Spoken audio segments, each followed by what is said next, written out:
Welcome to the I-494 Airport to Highway 169 Design Build Project Site-Specific Safety Training. Today we're going to walk through the safety expectations, procedures, and critical information you need to know before working on this project. CS McCrossin is committed to sending every worker home safe every single day, and this training lays a foundation for your safety. The project-specific training covered in this video is not to substitute or replace required safety training that is provided by your employer. The information shared by CS McCrossin was selected based on the work being performed on the project to keep all workers safe throughout the project site and various work zones. If you feel that you require additional safety training to perform your tasks on site, please contact your supervisor to make such arrangements.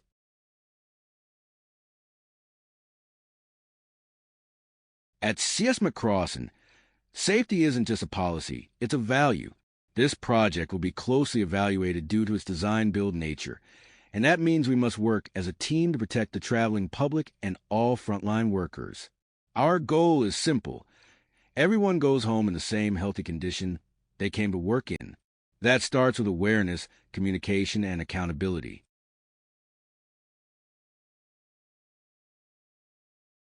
Any unsafe practice or condition that's identified must be corrected in a timely manner.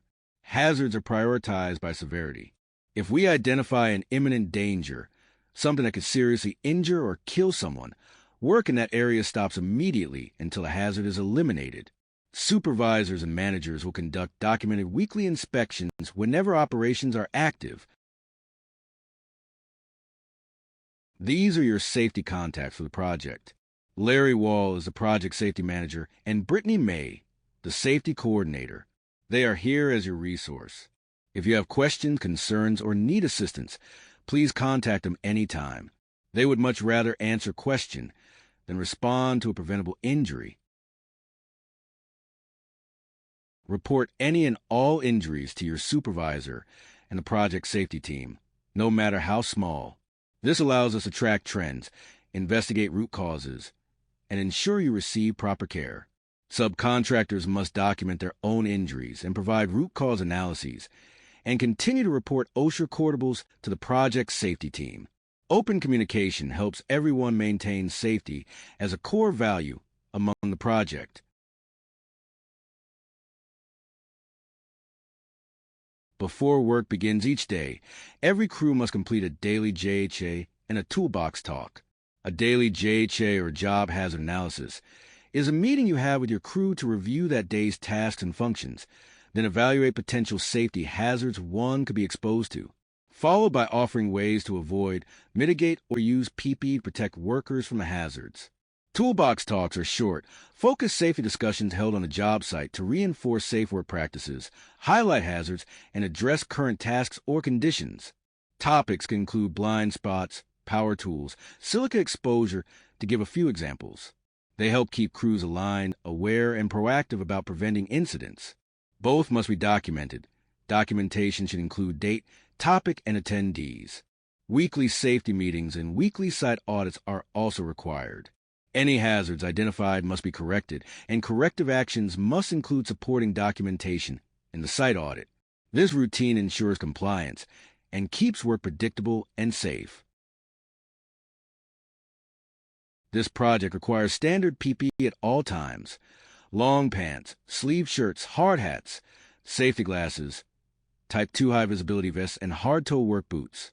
Additional PPE such as gloves, hearing protection, or respiratory protection must be used as the task requires it, such as working around hazardous occupational noise or higher risk tasks for being exposed to silica dust. PPE is there to help when used properly, but not relied on for a first line of defense. Night work is considered low-light conditions that could be early morning or late evening, and overnight work operations. For night work, all general PPE still applies, plus clear or yellow safety glasses, Class 2 vests with Class 3 pants, and proper lighting. Working at night introduces additional risk due to visibility, traffic conditions, and fatigue. Heightened awareness and the right equipment are essential when it comes to keeping everyone safe during these work conditions. In an emergency, the first step is to always call 911 immediately and provide your exact location and how to access where you are located to the phone operator. Next step is to address the situation, and if there is an injured worker involved with the incident that needs medical attention. Following steps should be to contact your supervisor, and they will provide information on how to proceed from there. Emergency maps, first aid kits, and AEDs are available on site. Make sure you know where these items are located within your work zone before you begin your work. Trained personnel are available on site if you need their assistance with emergencies that can include injury, utility, or property damage. Fall protection is required whenever workers are exposed to a fall hazard of 6 feet or more. If workers are planning to work above 6 feet, they must be trained on how to use the fall protection equipment. All fall protection equipment must be inspected before each use. If a fall occurs, it needs to be reported to your supervisor and to the project safety team. The equipment involved in the fall must be removed from service immediately.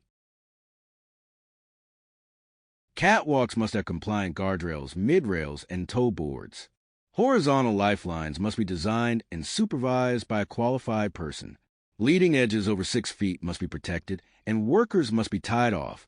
When working in aerial lifts, fall protection is always required. Workers must use the proper anchor point for a tie-off and need to be certified to operate aerial lifts. Workers handling materials or tools that generate silica dust must follow OSHA Table 1 control methods. This includes using proper engineering controls, water suppression, and respiratory protection when required. Every worker must manage dust to avoid exposing others on the job site. Scan the QR code to access OSHA's Table 1 document for future reference. Otherwise, in the quiz section, there will be a document attached for you to access this document. Cave-ins are the leading cause of fatalities in excavation work. No one shall enter an unprotected trench. Trenches that are 5 feet or deeper require a protective system, unless made entirely of stable rock. Sloping or benching may be used only when proper soil sampling methods and classification type determine correct angles and slopes for that specific soil type. Trenches over 20 feet deep require a protection system to be designed and approved by a registered engineer. Protective systems include aluminum hydraulic shoring and trench boxes, which protect workers by preventing soil movement. A competent person must perform daily inspections and additional inspections after any changes in conditions. The competent person has the authority and responsibility to stop work and correct hazards. All trenches 4 feet or deeper must provide safe access and egress within 25 feet of the worker. This can include ladders, ramps, steps, or other safe means for exiting the excavation. Spoil piles must be kept at least 2 feet back from the edge of the excavation. Atmospheric monitoring may be needed in certain trenches and will be determined by the competent person when it is necessary. As a reminder, you should never work under raised loads, and always re-inspect the excavation after rain for any washouts, weak points, or cracking. Let's start by defining a confined space. Confined spaces are defined by 3 characteristics. They must be large enough for an employee to enter and perform work, have limited or restricted means for entry or exit, and not be intended for continuous occupancy. These spaces can present complex or invisible hazards, such as low oxygen conditions, and require proper evaluation and safety measures. Confined spaces are found in various settings within the I-494 design-build project and can lead to serious injuries or fatalities if not managed correctly.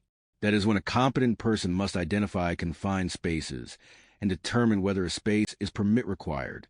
Communication between contractors and owners is essential for when work in a confined space is being performed.